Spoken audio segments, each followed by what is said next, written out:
has to be explained. Otherwise, it's very difficult to believe. The MLM industry, you have so many nutritional products that can be confusing. Let's look at this topic and see what we can learn from this. If you look at the supplement industry today, the first thing that strikes you is that it's very large. Walk into any pharmacy and you'll find a huge pile of food supplements and you wouldn't know where to start. Now it is so large that it is amazing the amount of turnover. There is a small mistake here. It's not 2 billion. It's actually 23 billion. This is my mistake. I didn't missed out the 3. It's a typo error. Now it is 23 billion US dollars worldwide. Now that's a lot of money. If you look at the 200 countries in the world today, the bottom 50 countries, their annual budget doesn't hit 23 billion. So can you imagine, just food supplement is that big. This is due to the fact that in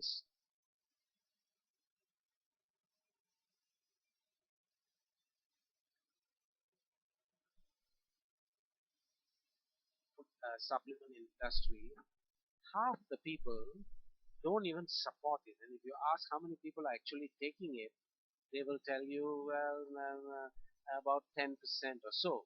But today, it's difficult to come across someone who doesn't take any supplement. Now, what kind of industry are we dealing with?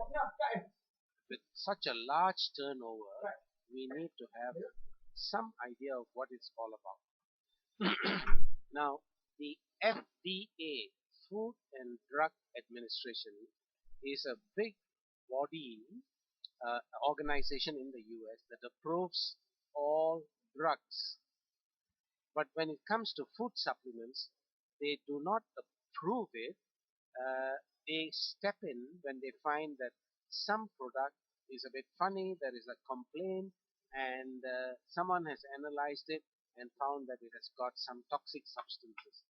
So it is not under full FDA approval, the supplement industry, but FDA has the authority to clamp down on any company that produces a product which has less than what the label says or found to have some toxic substances or contamination from stuff that is not listed there.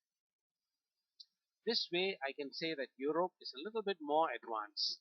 They have got a lot of regulations, and the regulations are almost as close to regulations resembling drug distribution, and therefore you get good quality stuff in Europe. Unfortunately, that rule also comes down with some limitations where they have limited the strength of the food supplements and the number of food supplements that can be sold. So US is still the market where you get the largest choice with all kinds of combinations, something that can be decided by the buyer. Now, there have been a lot of requests, or you can say appeal, in the United States Senate to have some sort of control, and they have not been able to come to any decisions yet. So drugs are very strictly controlled in the US, but the supplement industry is not. So how do we start looking at it in a reliable way? Now, those who are against supplements give a number of reasons. One of the first things they tell us is that clinical studies do not prove, generally speaking, there are a lot of clinical studies that prove the beneficial effects of supplements, but taken overall, compared to all studies done, reliable studies, generally speaking, do not prove that we need supplements. Now, just a couple of words on this. When you are studying a single drug, you give the drug to the people who are under experiment, you look at the effects, you take away the drug, the effects go off, You put them back on the drugs, the effects come back, and this is a scientific clinical study. You are studying one isolated synthetic compound on the effect on the body. But when it comes to food supplements, no supplement or vitamins, minerals, antioxidants acts on its own. They all act together. Therefore, when you study only one vitamin or one mineral, you might get some positive results, you might get no results, and occasionally you might get bad results. Now, that doesn't prove anything actually. We need to look at the quality of studies. But nevertheless, it is maybe useful to remember that many clinical studies prove supplements may not be necessary. The second complaint is they may contain harmful substances. Now, this is very true when the food supplement industry started, because when they started, they were not sure, and therefore addition this substance is good, they added it, and later found that it is a little harmful. And in fact, over the last 20 years or so, many of these substances have been taken out. We now know quite a lot about different food supplements or nutrients, and it's very unlikely nowadays to contain any harmful ingredient. Nevertheless, it may still contain harmful substances because some companies, not many, very few, have added drugs into these food supplements to make it more effective. For example, there have been supplements which say will reduce your blood sugar.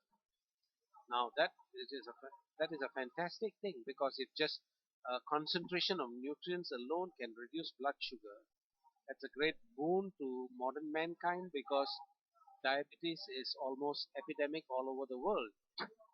But uh, one producer in Singapore, I think the product was imported, uh, had some problems. One of the consumers died taking the product, and when they checked out, they found that they had an anti-diabetic drug in addition to the food nutrients that were found in the supplement. Now, this is very, very rare, but it is useful to remember that. Now, based on all this, many people make fun of taking food supplements. Since food supplements don't work and they have to be thrown out by the body, and most of it comes out in the urine, they say you're paying a lot of money to produce expensive urine. And they are not very wrong in some cases. For example, vitamin C. If you take a high dose of vitamin C, most vitamins clear from the body in about 6 hours. So if it is not used by then, the excess comes out. And that's the reason nowadays, if someone is put on a high dose of vitamin C, for example, they are asked to take the vitamin C at definite intervals, not one dose for the whole day. So, where do we start? Can we first ask the question why we need supplements? And I think that is a very reasonable place to start. Sorry.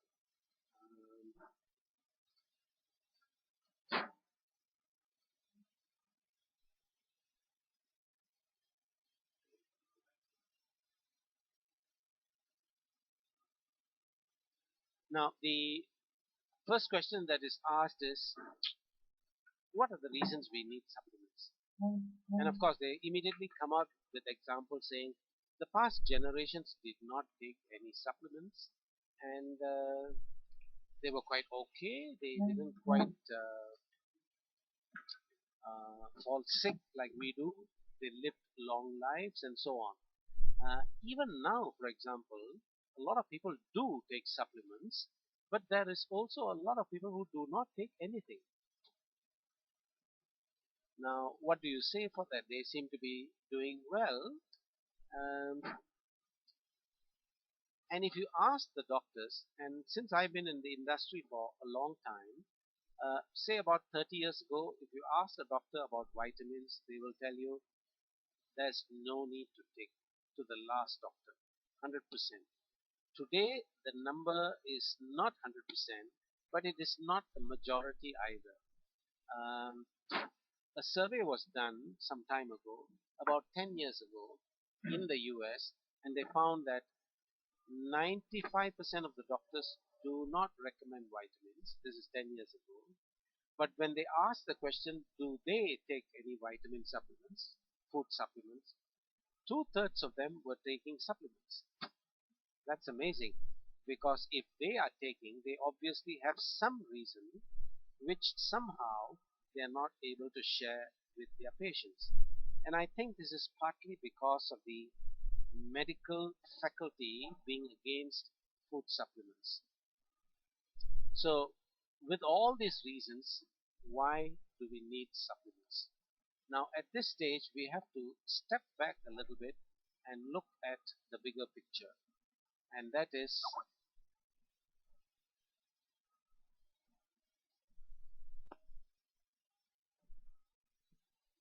sorry, getting a little confused here with the slides. Um, okay, I think I've got it now. Um, if you look at the world today, history goes back something like about 5,000 years plus, written history. Now, during this written history, we have records of about something like 25 different civilizations all over the world. Egyptian, Chinese, Middle East, Babylonian, Indian civilization, the Mayan civilization, so on and so forth. These are the big ones. The smaller ones will be in South America and so on. But the total number is about 25 plus or minus 1. You will find, if you look at the food that they all ate different types of food because the place that they lived had different things growing. But amazingly, if you look a little carefully into their food habits, all of them took supplements. Huh? That comes as a shock or a surprise. No? Yeah, if you look at any civilization, even take the ones that we are familiar with here in Malaysia, Indonesia, even Singapore, though it's a modernized state, there are still supplements sold which are traditional. Like, for example, in those days, people used to boil herbs and drink it because that was the only technology available. Sometimes they had to pound a lot of these herbs or vegetables or certain types of seeds and make it into a paste and swallow it. Sometimes the paste had to be mixed with some flour to be applied on the body so that there is some absorption. They didn't know that there is absorption through the skin, but they knew that it worked. Sometimes they just boiled something and inhaled it so that it gets through the respiratory or the lung system. All those were supplements. They used to take it regularly, maybe not daily, but used to be at least seasonally, if not monthly, or if not weekly. And this, each civilization has a varied amount of this practice. None of them went without taking some supplements. Now, just think about that. These civilizations had, well, organic food growing. There were no fertilizers, artificial fertilizers then. There were no fungicides, pesticides, and so on. And yet, in spite of the healthy food that they still took supplements. Now, why shouldn't we? Now, when you ask that question, you have to give an answer which makes sense. We can't just rely on tradition and say, hey, they took it, so therefore we need to take it. So let's look at some of the reasons why we need food supplements. Today, I mean, I'm looking at lifestyles over the last maybe 50 years. It is the pace has stepped up, and today we live a very fast-paced life. We have to be more productive. We have to work longer hours. We have to put in more than casual attendance or just something here, filling in blanks here, there. No, our work is literally measured today to make sure that we are productive. So the demand of workplace has gone up, and it is only sensible to come to the conclusion that when you drive a car more hard, you need to put in more petrol. And therefore, for ourselves, when there is increased demand of work, you work longer hours. You,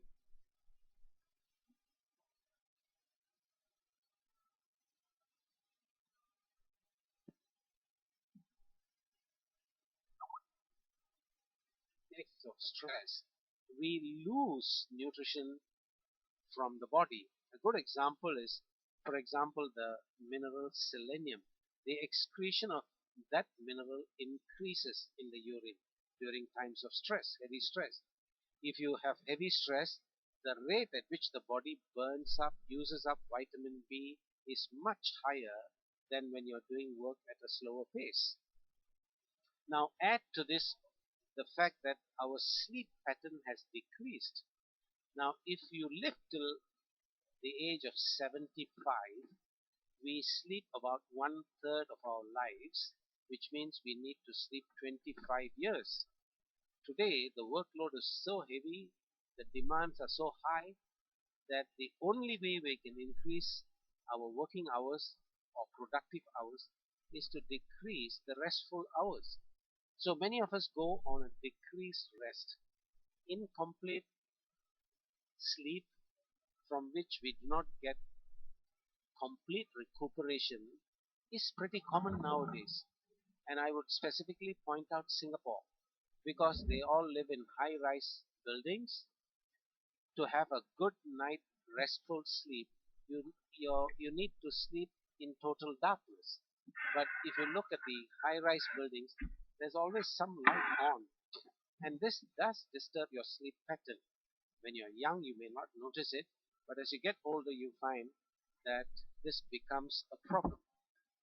Now, with just this reasons alone tells us that we need more nutrition. Now, by in trying to get nutrition, if you eat more, you're going to increase your calories, and therefore the only way is to take food supplements. Now, let's look at this topic one by one. First thing is,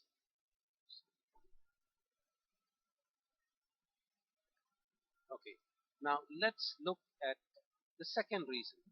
The food we get today has lower quality than what it was many, many years ago.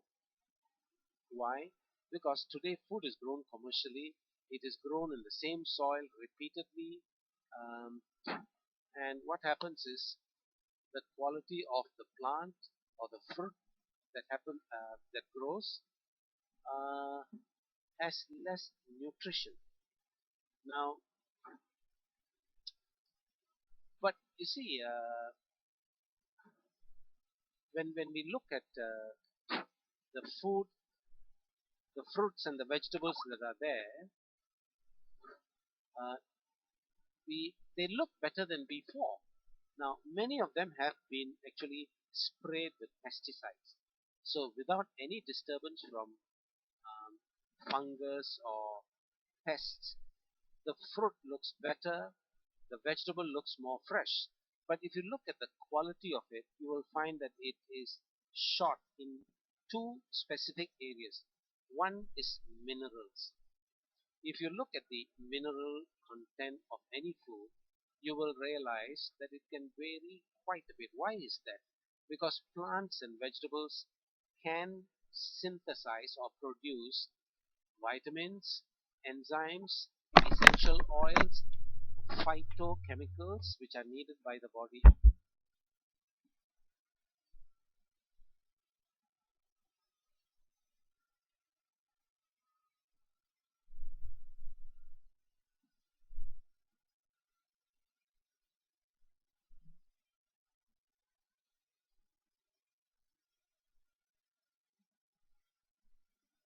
Plants also need minerals to grow and to be healthy.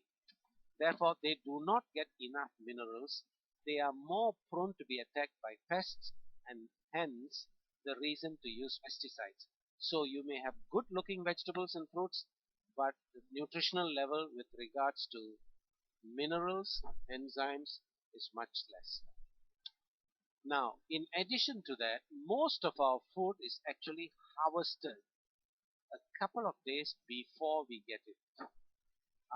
Even in Malaysia, those who are living in the Klang Valley, food is grown, most of it, in Cameron Highlands, which is just a few hours away. But the transport system, the logistics, the commercial arrangements all make it such that you have to harvest it at least 24 hours before it is delivered to the market. And by the time it comes to the market, it can be anything from 36 to 48 hours. We buy something like maybe a supply for 4 or 5 days, and then um, we keep it in the fridge and cook it part by part. We don't want to go to the market every day. And so what happens is the longer you keep food in your fridge, the more you lose when you cook it. It has been found that if you cut your, say, harvest the vegetable, go straight into the house and cook it, you lose about 10 to 15% when you cook. But if you keep these vegetables longer, even in the best condition, like in the very expensive fridge where the temperature is right for that particular vegetable, and finally when you take it out to cook, they find that the loss is even greater. And that's one of the reasons why our children don't like the vegetables, because by the time they lose a lot of that nutrition, it doesn't taste that great. And I think mothers nowadays have a tough time convincing their young children to eat more vegetables. Okay, so we lose a lot by this. And then, of course, the last part of the quality of food would be the cooking. Now, if you look at some of the cooking, there is excessive cooking. For example, when we cook meat, some people cook it so much that the protein is actually broken down. So you might be taking a lot of meat, but you may not be getting good quality proteins for your body to recover. Let's not talk about the vegetable and all that. Many people cook the vegetables, throw away the liquid that is extracted from the vegetables. Now, that liquid may be very precious. So if you can, do not add too much water for vegetable cooking. Cook it quickly and eat it whole. I think the nearest that comes to this is the Chinese style of cooking. When it comes to the Malay type or even the Indian type, we tend to cook longer, and of course this helps the stomach to digest the vegetables faster. But then by the time we tend to lose a lot of nutrition. Now, so increased need, decreased quality of food, and let's look at the next one. The next reason why we do not get enough nutrition is we have a compromised digestive system. Now, this compromised digestive system, how does it develop? Let's look at the diet that we have today.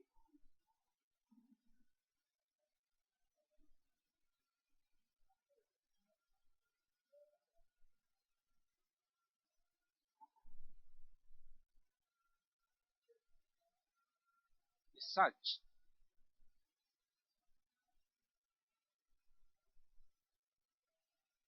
that the urban, now just about 40 years ago,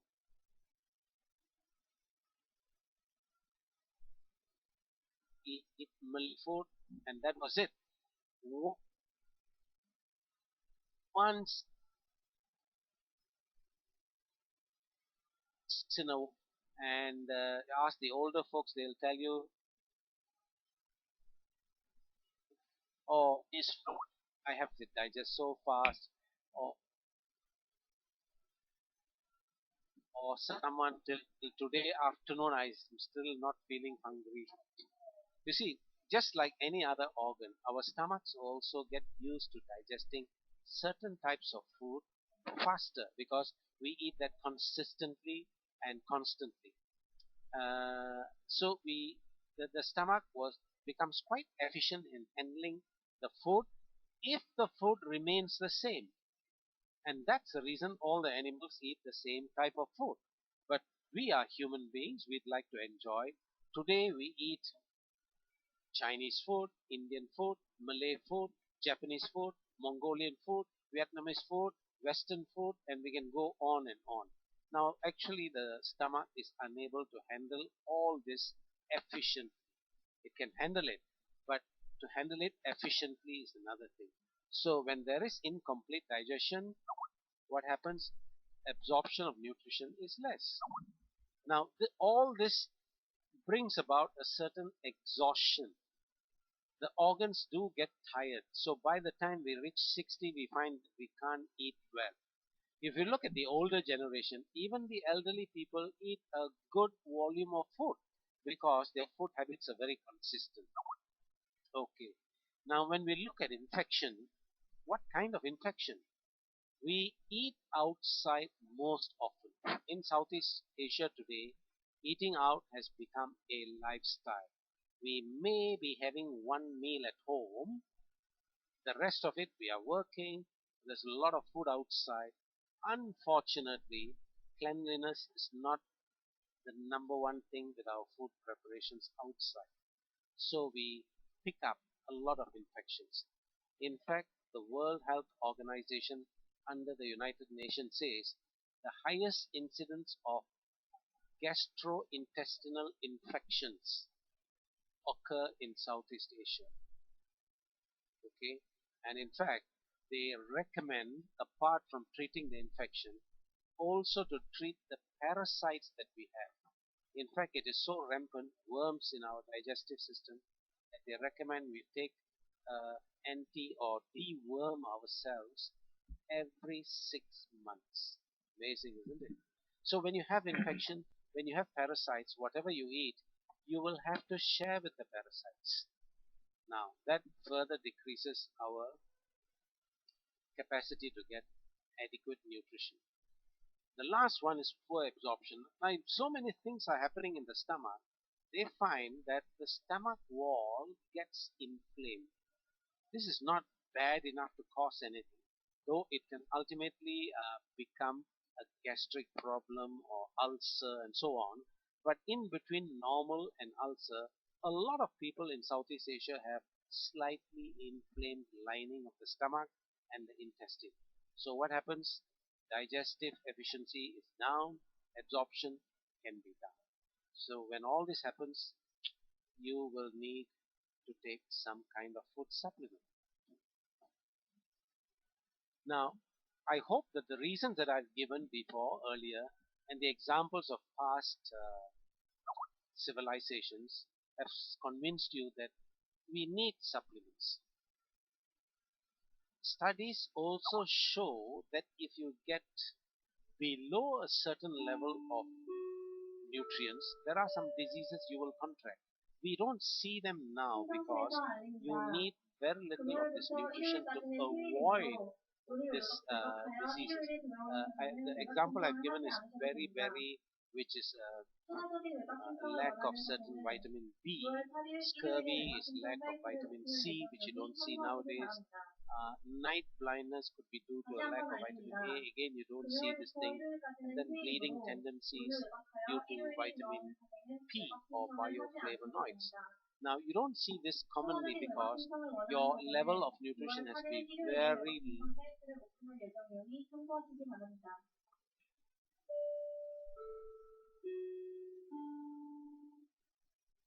this. But nutrition at a higher level, it only makes sense that you need more of these nutrients. And that is what we are going to look at. Now, some people say, hey, if you take supplements, you might take excess. And when you take excess, you're going to cause toxic effects. Now, is that true? I would say it's partially true. Take food. How many of you can actually measure the amount of vitamin A, B or C that you're taking? Are you taking excess? I'm sure some people are taking some nutrients in excess, particularly people who overeat. Now, what happened to them? None of them have any toxic effects from vitamins or minerals. Okay, but at the same time, we need to be a little careful. Now, we have the information that is available today has developed to a point where we know quite a lot about vitamins.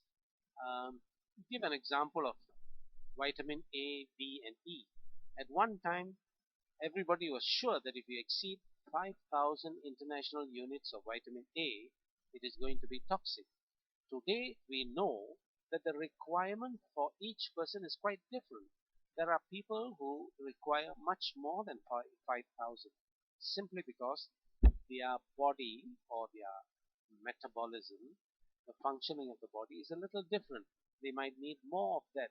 A friend of mine has to take 50,000 units a day and he feels good with that. Anything less, he gets uh, nose problem, nasal blockage, and so on. Now, that's an extreme case. I just quoted that example to tell you how much of a difference it can make. Take vitamin D. Till about 2 years ago, the established wisdom was vitamin D, you need 400 international units. Today, they are saying that we need at least 1,000 international units, even in tropical countries. Take vitamin E, for example. The daily requirement is mentioned as 60 international units. Today, they are saying those with heart disease, blood vessel problems will need at least 100 and in some cases up to 400 international units. Now, I can go on like that and you will find that in every category you have the same thing. Okay, now these are the areas, these are the items that will be found in supplements, basically speaking. Now, if you look at the minerals, let's say you take a supplement which has got excess minerals and it simply comes out in the urine. That's it. Now, which happens even with normal food. Some people love liver. Now, liver is loaded with vitamins. I wouldn't advise you to eat liver every day because liver has many other things which the body needs to detox. So once in a while is fine. But some people eat a lot of that and they find the body has to excrete not only the excess toxins that are stored in the liver from the animal that you eat, but also excretes excess minerals that are stored, which your body may not eat. So the body has a regulatory mechanism, and excessive nutrients causing toxic dosages is very, very rare.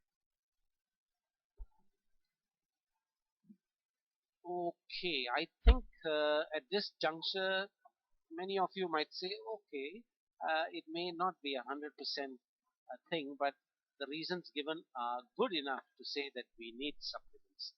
Okay, the next step is what to take. I walked into a supplement store. There are about 500 products that are displayed on the shelf, and I don't know where to start. And this is understandable. Even for a professional to be able to choose the right ones is a dilemma, more so for the average person. In the United States, something like 10,000 different supplements are available. Now, if you look at the minimum that you need, it works out to about 92, 93 different nutrients. Can you imagine swallowing, uh, even in combinations, it'll come to about 30 to 40 tablets a day. After taking that much tablets, you won't have any appetite for food. So how do we go about selecting? How do we go about choosing the right food supplements? Is there a basic rule that we can follow? Now, first thing is to be clear of what type of supplements are on the shelves, and that's what we are going to look at right now. There are three types: basic, very specific ones, and ones that we consume intermittently. Three only: basic, specific, intermittent consumption. Basic is something everybody needs on a regular basis. This this pattern here follows the food that we eat. When it comes to food, there are basic substances, stuff like rice, vegetable, fish or meat. This is very basic. Okay, so same thing with the food supplements. The basic ones will be ones that have vitamins, minerals, proteins, antioxidants.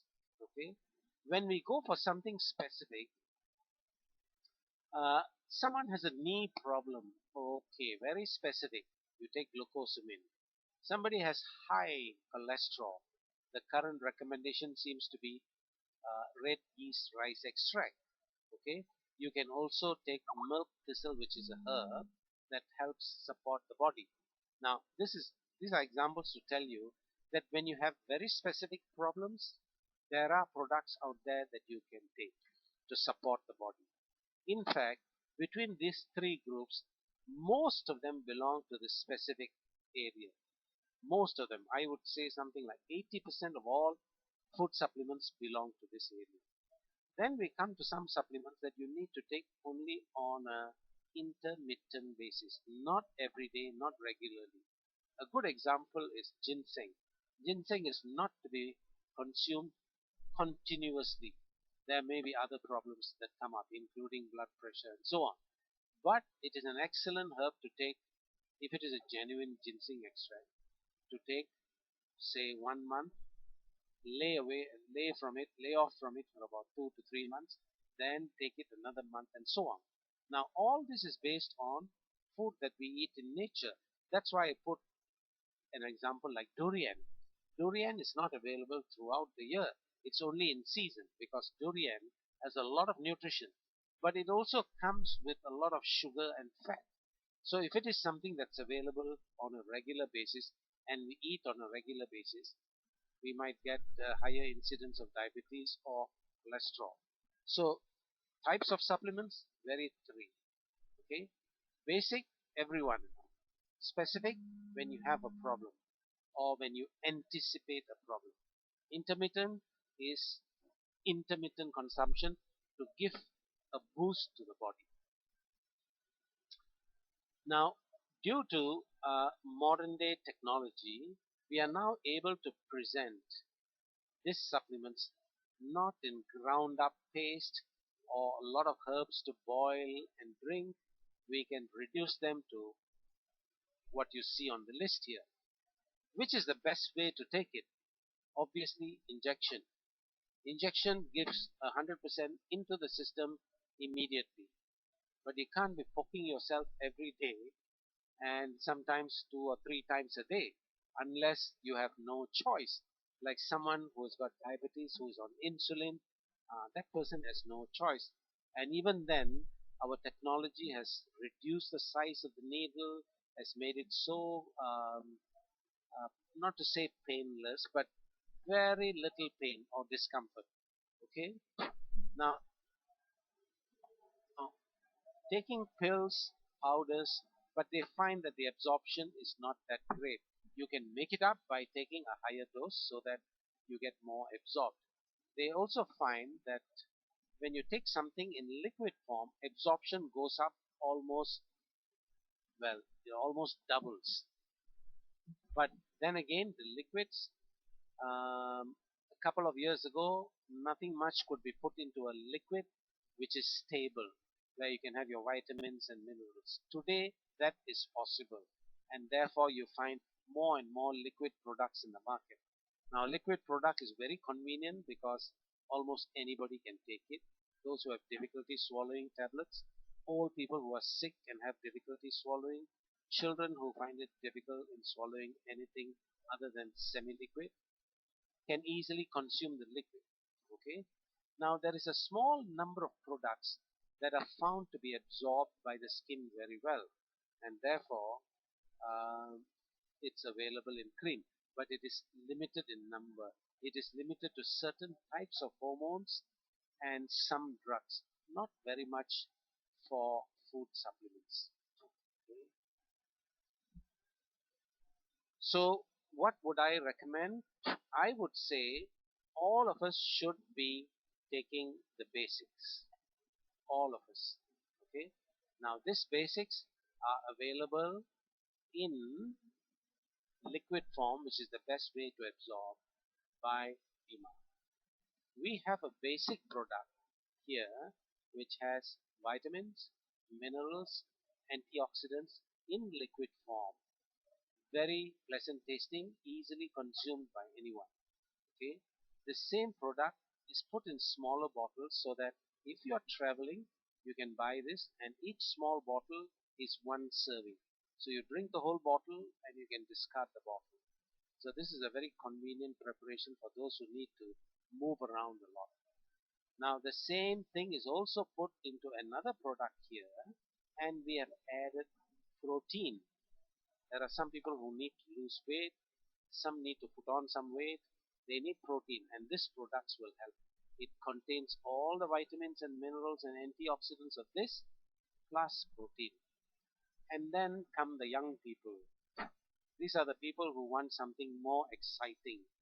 Don't just give me a liquid to drink and like medicine, even though it is not medicine. For them, VeMMA has come out with a product which has the vitamins, the minerals, the antioxidants of this, plus substances that will boost your energy level, and the whole thing is presented as a fizzy drink. Now this one, when it is chilled, tastes like any beverage. The major difference is one can will give you your daily requirement of vitamin B, C, D, E, your whole panel of micro minerals, all the antioxidants you need in a day, plus ingredients that will boost your energy and keep your energy levels not for 1 hour, 2 hours, at least 4 hours consistently. So those of you who have not looked in this, not taken this, I would urge you to give it a try. Okay, with this I come to the end of the session. Today has been a lot of talking. Let's see if there are any questions that have come up.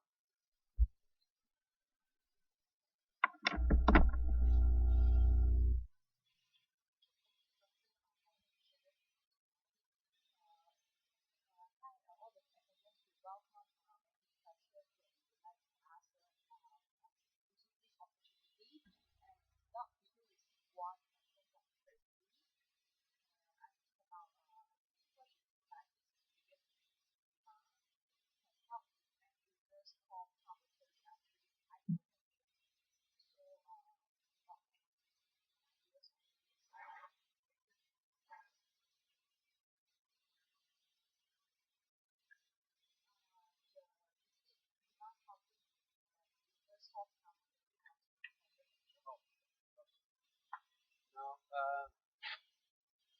one interesting thing about pulmonary hypertension.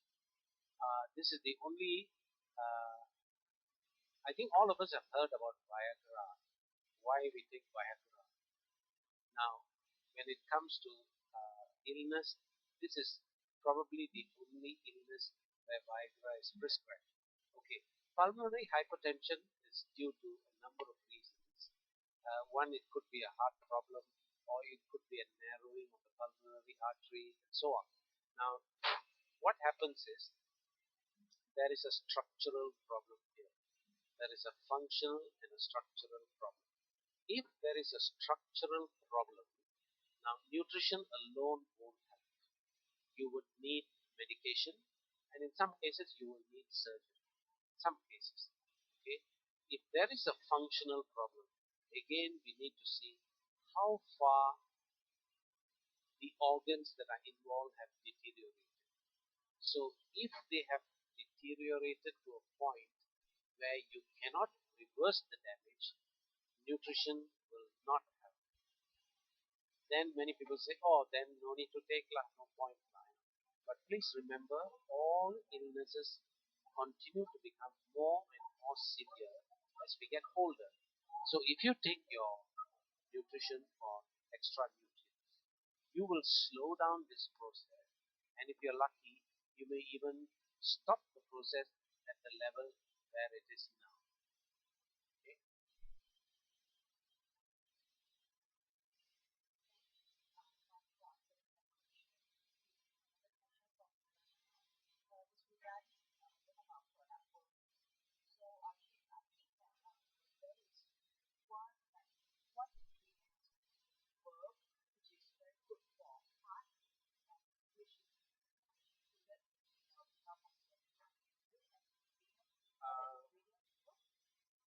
That's a good question. Now we don't have any product in work to make the heart stronger, but we have put in a substance called D-ribose, which is not found in our regular products. This one gives energy to the heart. It improves the rate at which the heart muscles can be energized. Now, if the heart pumps more efficiently, of course, you will feel more alert. So, this is used by the heart as an energy source for the heart muscles. Yes,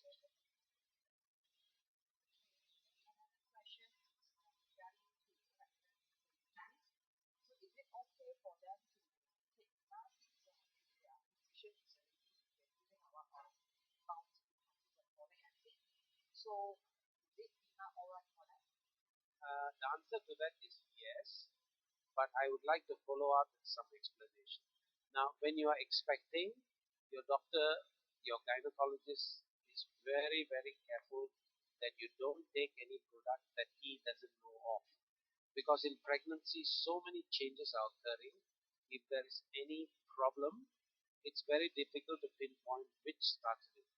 Now, having said that, I want to tell you that VeMMA has no herbal ingredients. We don't even have preservatives, coloring matter, stabilizer, taste enhancer, no chemicals. Okay, but having said that, not all products in the market have that clean preparation. So I would say yes, you can take it, and in fact, it will support your pregnancy, a healthy pregnancy. But make sure you show it to your gynecologist and tell him or her what you are taking.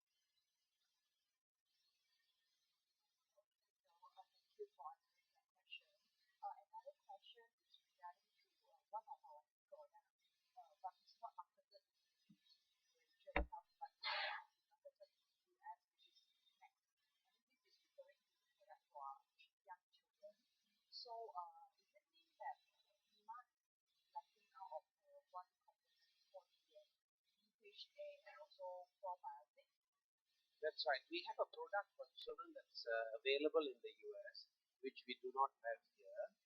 Now, the products that are sold here do not have essential fatty acids, which is the one that contains the DHA and also EPA. So last year when I was in the US for our convention, I spoke to the formulator and asked him the reason why we haven't added um, essential fatty acids to our product. Now there is a technical problem here. Number one, it's very difficult to stabilize essential fatty acids in a liquid product. Number one. Number two, since the source is usually fish oil, the question about vegetarian and so on comes in. Number three, fish oil technology is available to put it in liquid form, though it's expensive. It makes the whole product stink, smell of fish. And of course, as you know, that smell over a period of time deteriorates and it can be intolerable. Nowadays, fish oil is available quite easily in soft gels separately at very reasonable cost. And so, with the formulator, Dr. V. Yang, um, said he decided not to put it into premix or VeMMA products.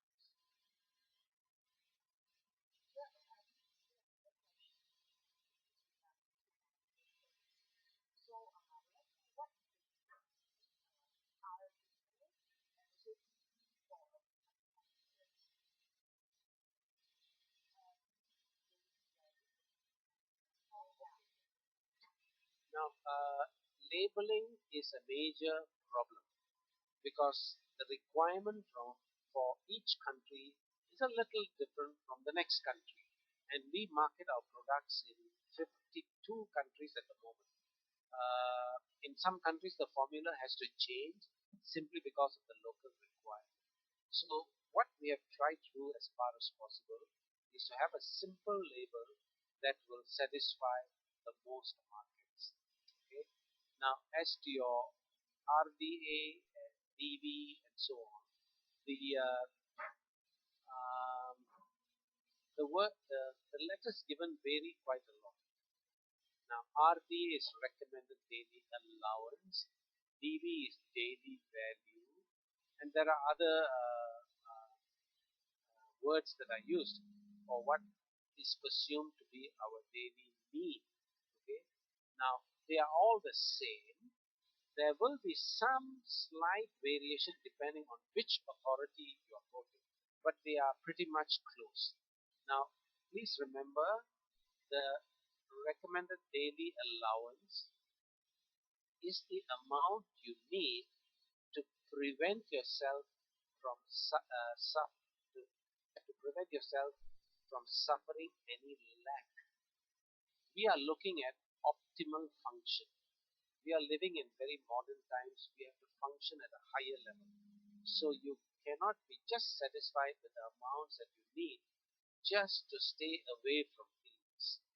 And in almost all the nutritional requirements, we need a little bit more, some substantially more than what is listed.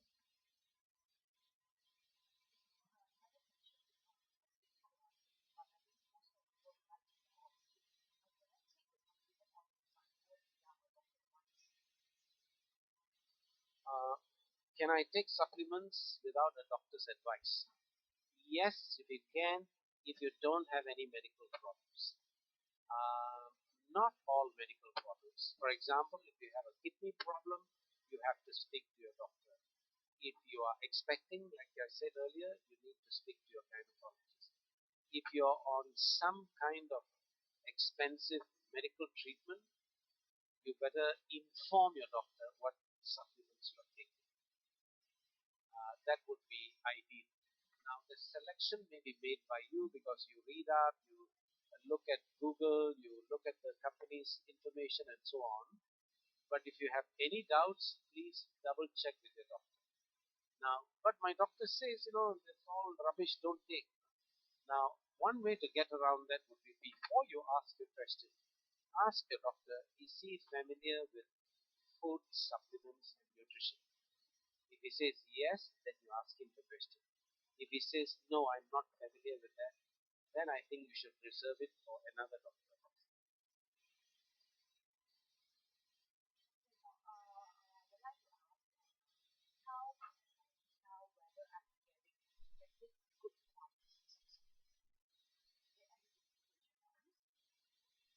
Now, this is a question that is very commonly asked. How do I know I'm getting good quality supplement? Some people simplify it by saying, when I take the supplement, I feel better. I know that this is good. Now, that is not a reliable indicator. Do we all know that we need to eat food. How often do you feel good after eating food? Sometimes you feel miserable. So, feelings alone is not enough. Number one. Why? Because if you lack certain nutrients, when you take the nutrient, you will feel better. But when your levels are normal, you are not going to feel even more better after that. So some people will tell you, hey, the first 6 months I felt very good. Now when I take no feeling at all, quite obviously because the lack has been satisfied. What you are doing now is providing daily maintenance. So you will feel normal. Okay? So feelings is not reliable. Knowing the products and what it does is more reliable.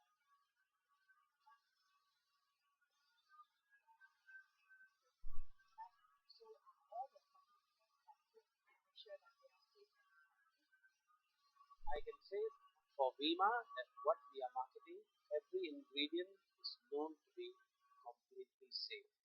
Right from the vitamins to the minerals and the antioxidants that we offer.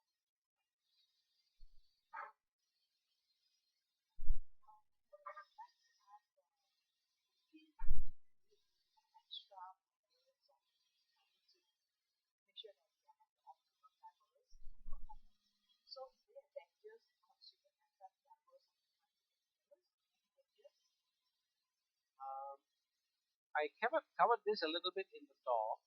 Now, for example, if you take minerals and you're taking excess, then it comes out in the urine because the body has no use. It comes out in the urine. In fact, minerals are discarded like that in the urine, even at normal times. Um, what about the vitamins? What we provide is your daily requirement in one serving. That requirement is not excessive. It is the recommended daily.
Now it goes in the soil. As they get deeper, the same vegetable matter is compressed to become coal, charcoal. When the coal is compressed further, you get diamonds. Of course, it happens over years. But before it is at a stage where the vegetable is compressed and the contents of the vegetables come out in the soil. Okay, what happens to it? It gets lost in the soil. Certain parts of the world, the ground level can be uneven, and the ground level in some parts of the world can be even below sea level. This substance that comes out of the cells of these vegetables that are buried in soil come out as a liquid, thick liquid, and you can see them at the edges of the cliff. Now, this is the one that is